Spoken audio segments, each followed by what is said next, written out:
tell me about your early life. I heard that you were actually, as a kid, you were actually building model rockets and things. Had you always been interested in space? I have, but not as an astronaut, because there wasn't anything called astronauts in those days. I actually grew up in Milwaukee, and but I had, aunt and uncle down here in Chicago, and so I would come down here as a kid. They lived out in Oak Park, and I would then by myself go down to the museums, to the Museum of Science and Industry. I was at the Adler one time in those early years, and because I liked interactive, doing things, seeing things. I really enjoyed the stars and astronomy, and I became a Boy Scout when I was in Milwaukee, and one of the merit badges was astronomy. And then during high school, this was during the war years, World War II, and I had read a lot about Robert Goddard's work. Now, Robert Goddard was a sort of the American pioneer of developing of liquid fuel rockets. Started in 1926, as a matter of fact, and he did a lot of work out at Roswell, New Mexico. I was very much interested in that.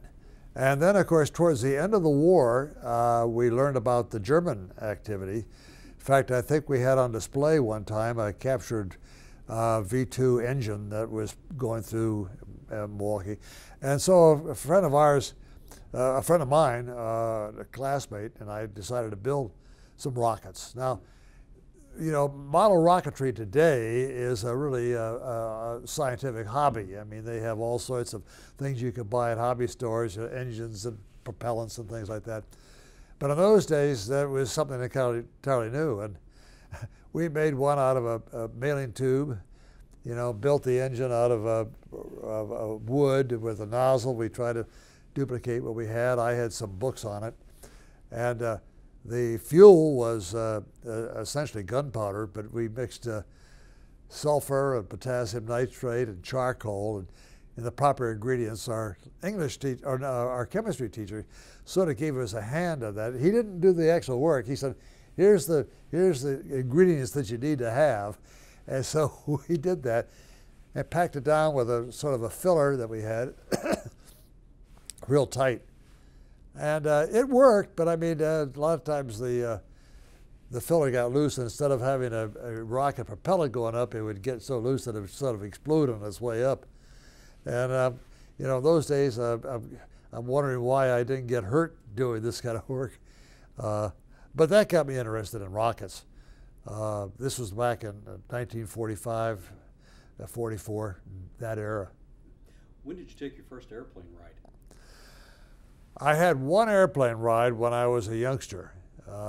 My father's company had a pilot that, it was an old Waco airplane, twin wings, two wings.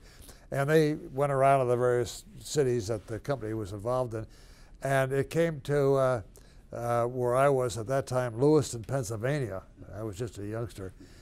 And I got a ride. That was the only time I had an airplane ride. And so it wasn't until I was already at the Naval Academy where I started to fly back to Milwaukee on commercial that I even had a flight.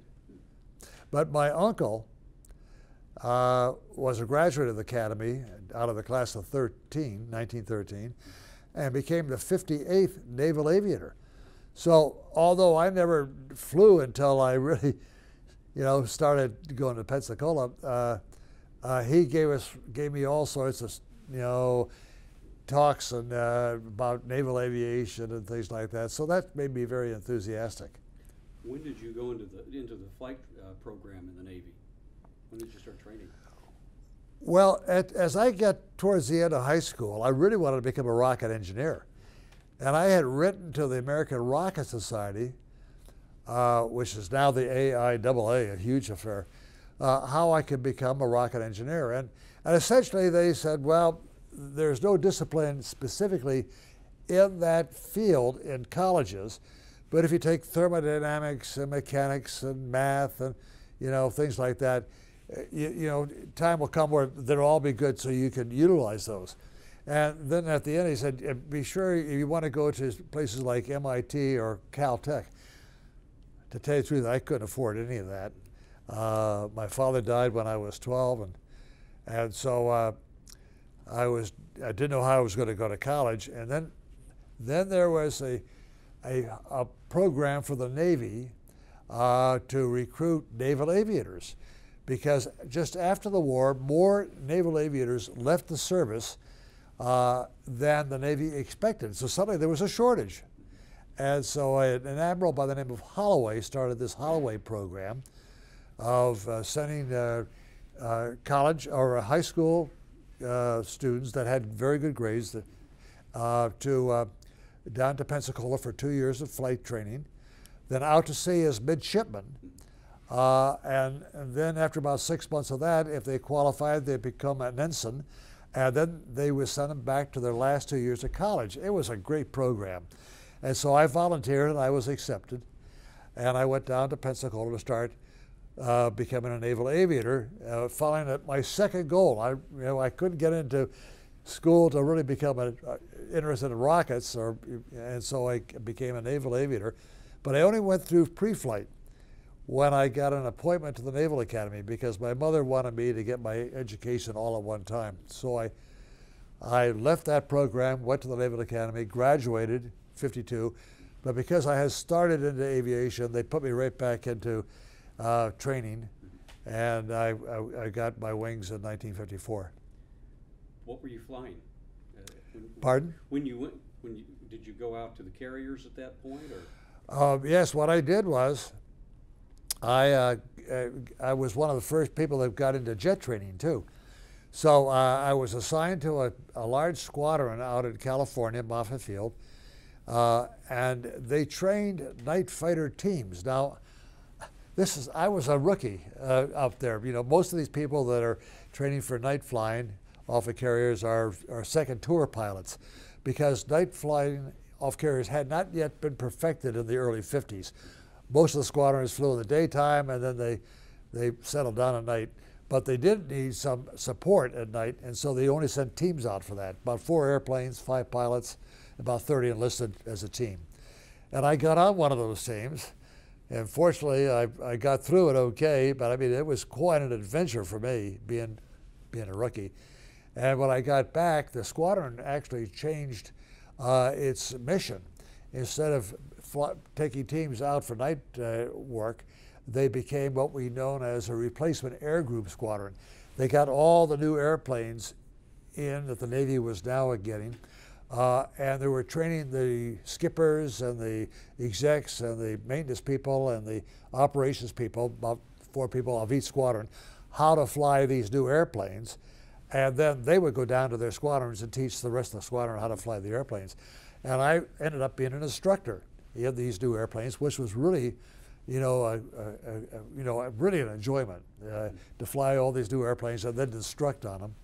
And after I was there for about 2 years, I applied for test pilot school, and I was accepted as a test pilot at Patuxent River, Maryland. Went through test pilot school and then was there until for about 2 years, and then I was assigned to be an instructor on a brand new airplane that I did most of the test work on. It was called the Phantom, the F-4, and I was assigned down to Oceana in Virginia. And while I was there, I had applied for the space program earlier, back in 1958, as a matter of fact, just after I graduated from test pilot school, but I didn't make it. That was for the original 7 that actually got it. And when I got down to Oceana, my squadron, I applied again because they were looking for some more, and I was accepted this time. And so in October of '62, I went to Houston to join the space program. So in '62, you're going to astronaut training. What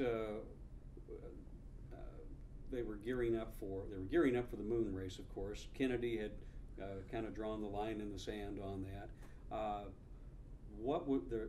We had Project Mercury, but there had to be an intermediary stage before Apollo was to come along. So you were going into the Gemini program? The Gemini program was the intermediate stage. Actually, when I got in the program in October of '62, Mercury was still flying. First thing we did was to go down to Cape Canaveral and watch Wally Schirra go up in his Mercury flight, and then we, of course, we started training for Gemini, and there were 12 Gemini flights, and it was really an interesting program, because what it was doing all the research and development work that would be required to go to the moon. Basically, Gemini was there to fine tune and actually develop and then later refine the techniques you would need for Apollo. There were certain things we had to prove out and to test before we'd ever try to go to the moon. And on Gemini 7, what we were trying to do is a long duration flight and a rendezvous, which we ended up rendezvousing with Gemini 6. Two things that had to be proved, because a lot of medical people didn't think that the human body could be in space for 2 weeks. We evolved on Earth's gravity, so it appeared that in the evolutionary phase of the human being that our functions would be sort of guaranteed towards that. But it turned out that we could last in zero gravity just as well as we can in gravity. I remember as a kid, I was probably about 8 or 9 when you were doing that, and I thought the Gemini was the coolest looking. I thought, yeah, Mercury was neat, but now you got two guys together and they're actually flying in formation, and it was the neatest thing. That's right. That came about because they were supposed to rendezvous with an unmanned satellite called Agena, and the Agena didn't make it into orbit. And so at the last minute, which shows really the good leadership of NASA at that time, they decided that, well, why don't we just have Gemini 7 is going to be up there for 2 weeks. Why don't we have Gemini 6 rendezvous on? Then we can prove the rendezvous, not the docking, but just the rendezvous, and that's exactly what happened. And then later, Gemini 12, which was, I believe, the last of that series. Gemini 12 wrapped up everything that we had to do. One of the big problems we had through Gemini 9, 10, and 11 was how to work outside the spacecraft. Because when we got the astronauts outside, we all forgot Newton's third law of motion, that for every action there's an opposite and equal reaction, and when they would touch the spacecraft, they would repel them. And so on Gemini 12, we had to figure out how best to do work outside. And we used actually a boys' swimming pool up in Baltimore and put a mock-up of the Gemini in the water, and we had Buzz Aldrin in a spacesuit, which works just as well underwater as it does in space if you put lead weights around his body to make him neutrally buoyant.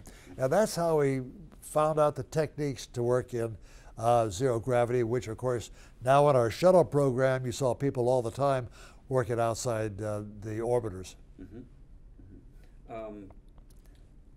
Just the engineering challenge of doing something like Apollo. You have a rocket that's, what, 360 some odd feet tall. I've read a lot about it. You know, everything from drilling the plates and everything in the bottom of the main engines and everything, trying to get the fans to spray right and everything, all the way up to the command module. An incredible challenge for this country.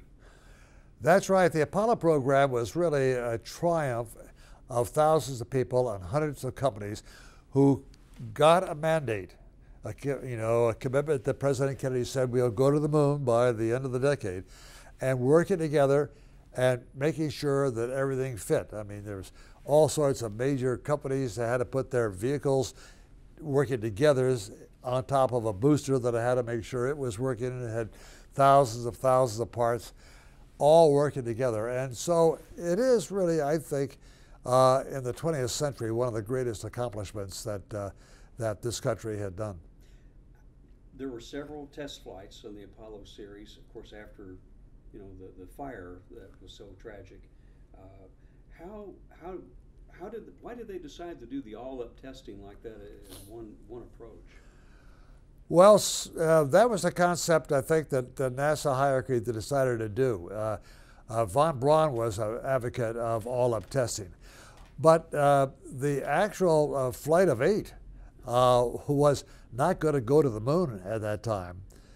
Two things happened in 1968 that changed the mission completely, which also demonstrated that sometimes bold decisions bring in very good results. One thing, Apollo 8 was going to test the lunar module in Earth orbit along with the command module, and the only one difference between Apollo 7 and 8 was the fact, and the lunar module, was we were going to go up high and then come back in at a speed that was comparable to coming back from the moon. But Grumman, who built the lunar module, said, we can't deliver a lunar module before the end of 1968. It will be 1969 before we can really get one. And then we also knew that the Russians, at that time the Soviets, were going to send a man around the moon, not just circumnavigate, not to orbit, in the late fall of 1968. And we know now, of course, that they were very adequate that they were going to do that. That was their plan. They had sent up a couple of spacecrafts around the moon called Zond with animals to see if this was feasible. The first one was a failure. The second one was pretty much of a success. Then in Russia, they debated, should we send another animal flight up to make sure before we commit the cosmonauts? In this country, we said if Apollo 7, that will orbit the Earth, and the command service module will prove out to be feasible and good, we'll send Apollo 8 all the way to the moon. And the big Saturn V booster, we only made 2 unmanned flights on it, and this was the 3rd flight to go all the way to the moon. And as it turned out, of course, we were very successful on that flight. What was your feeling when you found out that you were actually going to go there on Apollo 8? It was kind of interesting because I was first assigned after my Gemini 12 to be on Neil Armstrong's Apollo 11 mission. And then Mike Collins was on Apollo 8 when it was still an Earth orbital flight. And then Mike had a medical problem which delayed him till he went on 11. And I took his spot on 8. And at the time I took his spot, then after that, we switched our missions to go to the moon, which to me was kind of nice because to go to the moon for the first time. It was part of the highlight of my career, really. Being the first 3 people to see the far side of the moon, to see the Earth as it really is. Just a small body, blue and white ball, and to be part of a pathfinder going that distance. At the time you did that, it's December of 1968. It's Christmas time back on Earth, and things were in a hell of a shape back here at that time. It was a bad year for the United States. Yeah, the cities were on fire. There was the Vietnam War, all sorts of unrest, and you ended up taking turns reading from the book of Genesis. Who came up with that? Well, when we determined on the trajectory that we would burn into lunar orbit on Christmas Eve, we said, my gosh, a screenwriter couldn't do better than this. Well, what should we say? And we couldn't think of anything. Then we had a very good friend in the United States Information Agency who followed us all the time and when we went overseas trips and everything. And we asked him. And so, he thought about it. He wasn't too successful, but he had a newspaper friend that he called. He said, look, the Apollo 8 crew needs to say something appropriate when they're circling the moon. You're a newspaper man.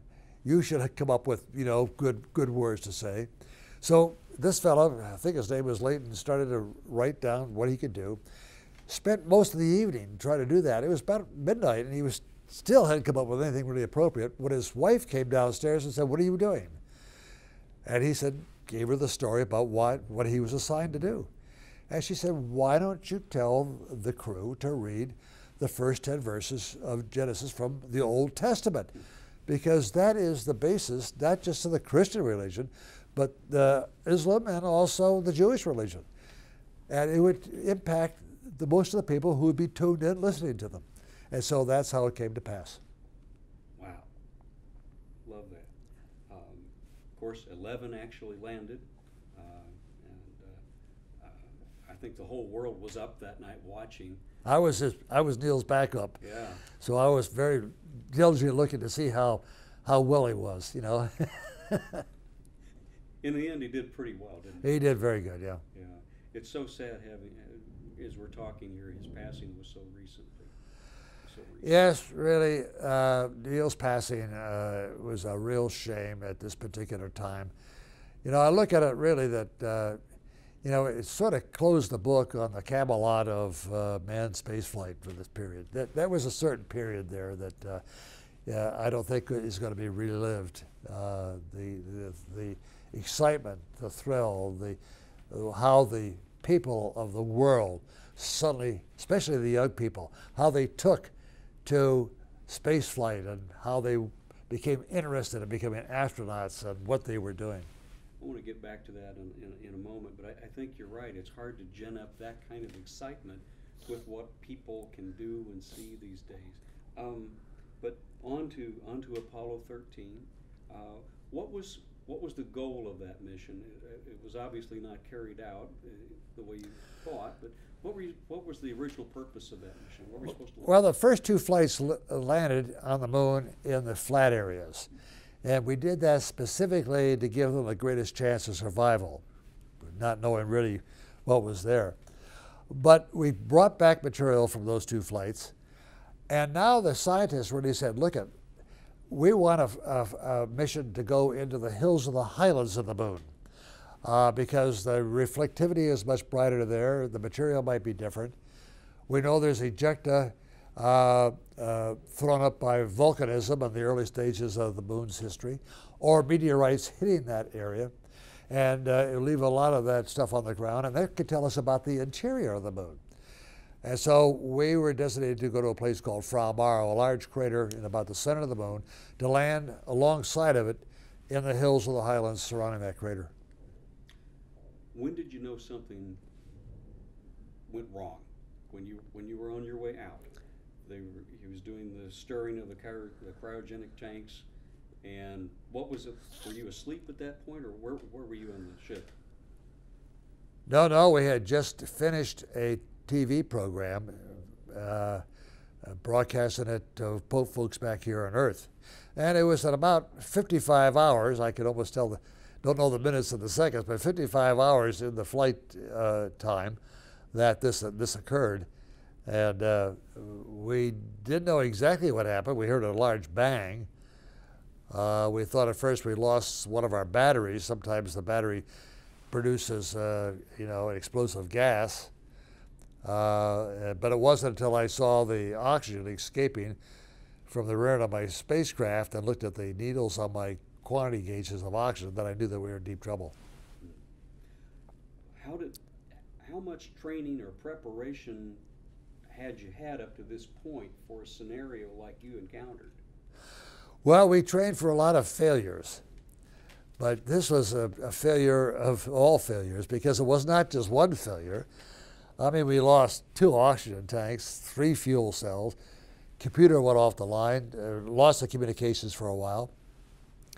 And so it was a case where we had to start from scratch. You know, what went wrong? How do we get home? It had to be one of analysis, because very quickly we found out that we weren't going to live in the command module. Its oxygen was gone, so it forced us into the lunar module. The lunar module had never been designed to come back home again. Didn't have a heat shield. You know, supposed to last only 45 hours. And when the explosion occurred, we were 90 hours from home. We had to go around the moon. And so it was a case of step by step, looking at one crisis at a time and how to figure out how to solve them. And it was really a classic case of crisis management, a case where good leadership on the part of the mission control team, the teamwork involved there, along with the teamwork that we had in the spacecraft, the use of initiative, figured out how to solve a crisis like we were being poisoned by our own carbon dioxide, how to get rid of that successfully. These are the things that turned an almost certain catastrophe into a successful failure or a successful recovery. When when did it? I know you've been asked this probably 1,000 times, but or more. When did you know that you had a chance to actually pull this off and get back home safely? Well, when I knew exactly that we had pulled this off with no strays was when we splashed in the water in the ocean and didn't sink. You know, then we knew it was good, because the odds of getting home were going up after solving every crisis as we went along. But the last crisis really was the parachutes, because the way we put them out was with pyrotechnics. Normally, we'd keep those pyrotechnics warm so they would fire when we needed them, but they were cold soaked for 4 days because we couldn't afford the electrical power to keep them warm and do everything else. And so had we, at the time, to put out the parachutes, if they didn't fire, we'd have landed exactly where we wanted to land in the ocean and with the task force nearby, but we'd be going so fast that we wouldn't survive. Well, also, wasn't there a navigation issue on coming back from the moon? That Well, very much so. We were outside of our entry corridor to make a safe landing, and required a procedure which we had developed for Apollo 8 because we were so unsure of the navigation, the communications, and everything else in Apollo 8 that this procedure was just one more emergency procedure in case all that didn't work. But after Apollo 8, we tore the procedures out of the flight manuals. But I had remembered them, which was sort of a nice thing that I was on Apollo 8 and then also on Apollo 13, because I remembered this procedure to readjust our re-entry angle to make a safe landing. because if you were too low, you'd burn up. If you were too high, you'd Well, if we were too shallow, Yeah. we'd skip off, Yeah. like skipping a stone on water, and we would be gone. If we were too steep, we'd have been a fire meteor for a few brief seconds, and that would be it. How, psychologically, how did you handle this whole thing? Is it, from what I've read and what I've seen in the movie and everything, that it was extremely uncomfortable in there, in places things dripping with condensation and cold. As it got colder and colder, the atmosphere, of course, the water condensed out of the atmosphere and everything was wet.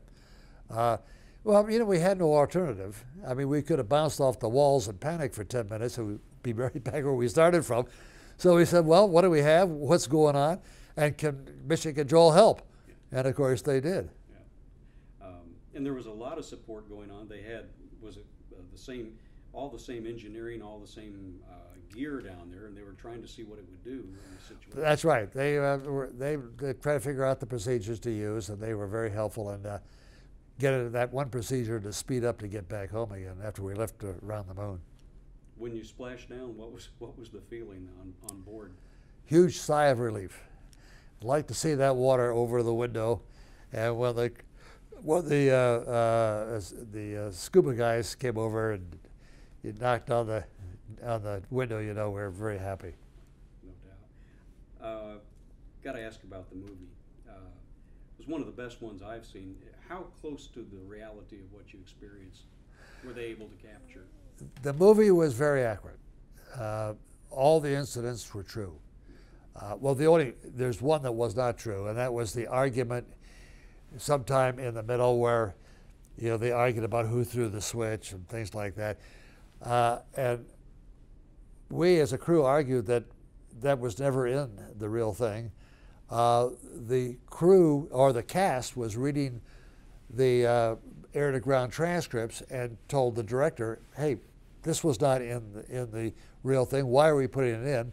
And Ron Howard, the director, said, look, I have to show anxiety or suspense, and I can't do it by just having a close-up of a person's face with perspiration coming down.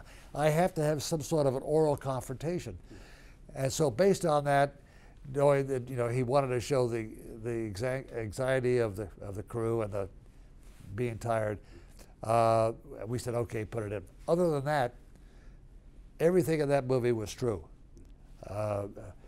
Although, you know, it appeared that Jack Swikert, being replacing Ken Manley, It looked like he had to earn his wings every day, you know, that we were really worried about his competency of being an astronaut with the crew. That wasn't true at all, of course. He was a very competent astronaut right from the beginning, and he was really the guy to put on as a replacement. Did I read correctly that the problem with that tank, the heater in that tank, had actually happened several years before it was even installed? The setup for the accident happened about 6 or 7 years before, because of the thermostat was only compatible with 28-volt power, which was the power that we flew with. The ground power at the Cape was 65-volt power. Also, the tank that we had was originally designated for Apollo 10. It was dropped at the factory. Thought that they had refurbished it, but they had broken or something like that, a tube inside the tank that was only used to detank the thing on test, take the oxygen out of the tank on test, not in flight. So when we checked it, it worked perfectly for everything in flight. But when they went to detank it, about 2 weeks before the flight, during the final test, we call it a countdown demonstration test, they used ground power to turn the heater on because they couldn't get the oxygen out in the normal manner because it was dropped and we didn't know about it. And that high voltage welded the little thermostat shut, which completely damaged the heater system, but no one caught it because the heat, as we know now, got up to about 900 degrees Fahrenheit, boiled off, of course, all the liquid oxygen right away, but also damaged the heater system, but it was never visible on the outside that anything was wrong. There was no explosion or anything like that. And so when we filled up oxygen on launch day, the tank was a bomb ready to go off. Also have to ask about the lunar module one, because it was never designed to do this. It's actually, in practice and reality, a pretty frail looking thing when you see it. Very frail. It was an extraordinary little craft, and it got you back. Skin so thin that if you really desired, you could probably punch a hole through it. And of course, it had no heat shield. But we took it all the way back home again and jettisoned just before we hit the atmosphere. What led to your decision to leave NASA and retire from the Navy? I went to the advanced management program at Harvard and learned a little bit about business, probably not as much as I thought I did, and I decided to go into the business field after that.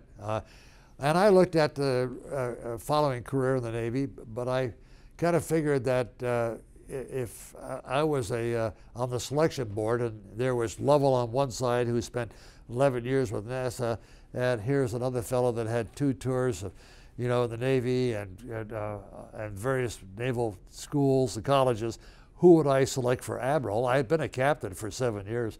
I said, well, I'd pick this guy over here, not Lovell. And so I said, well, maybe I better go into business since I'm probably as far as I could go. And that's how I got involved. I got in the tugboat business, believe it or not, with friends that I knew down in Houston. And that was a very lucrative business. But then I left that to get into the telephone business, which our company down there was sold to a company here in Chicago. And so the people that we sold the company to, Centel Corporation, asked me to come to Chicago, and that's how I have ended up here in Chicago for the last 30-some years.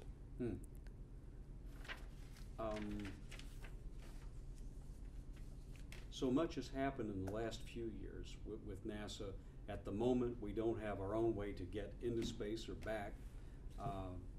And as you were saying earlier, with Neil Armstrong's passing, an era has kind of ended. How do you feel about the fact that we can't get there after we led the way there so long?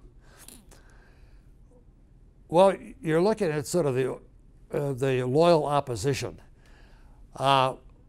We thought that the present administration with the way they had approached the NASA budget was trying to develop technology but didn't have a mission to it.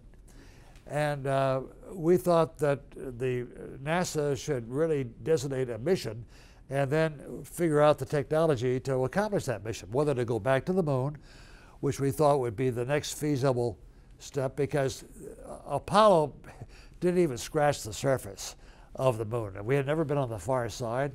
And if we want to go to Mars, for instance, we need to really look at how we would go to the moon, explore the moon, do things, because that would give us a very good feeling about how we can go all the way to Mars. The technology for going to Mars is pretty well in-house right now, except for perhaps the radiation. But actually doing it is different than just thinking about it or trying to design it. And so we kind of think that that's the way our space program should be headed. Because not only the technology and the prestige of going back to the moon or going to Mars, but what it does to the young people of this country in the enhancement of education. I can remember way back in 1957 when the Russians put up Sputnik. And everybody in this country said, how could they do that? Don't we have all the technology? Aren't we the leaders in this type of technology? And here the Russians put up Sputnik. It really was a spur to the education of young people starting in 57 to 60 that kept on all through the period once we started our space program going. And now that we have sort of a good relationship with most of our countries, at least our European and the Soviet or the Russian people, and we're working together, this idea of cooperation on something that we can have disagreements with, but not things that would not lead to conflict. I mean, so it brings people closer together. And so that's why I think the program is well worth it. It's kind of interesting. I just read an article on Curiosity. Really a wonderful program, and how they got that vehicle down on the Martian surface. And they had designed, they looked at how much it cost the average citizen. And looking at that, there would be about 140 million taxpayers in this country, and spread out the cost of that program over the 6 or 7 years that it was going on, it got down to be $1.47 a month for the people to support that Curiosity program. So these programs, I think, are well worthwhile. I think they enhance the people, and the people are proud of it, and I think they're not willing to leave it go. What do you think now, looking back, about your own contributions to the program and what you were able to accomplish? Well, I hope that what I did added to the overall knowledge, technology of our space activities. A lot of what I did, of course, was necessary in research and development to further on, which all the technology now had spilled over into the Skylab program and then into the shuttle program and the International Space Station. A lot of things that we did in the early days now are taken for granted now in these new programs. How does it feel to have made history like you have? I'm just curious. Well, I'm just one of many people that did it. I'm one of the the end results of the thousands of people working together and accomplishing things. Well, thanks for the time. I really do appreciate it. And my pleasure. I hope it works out. I think it will. I think it will.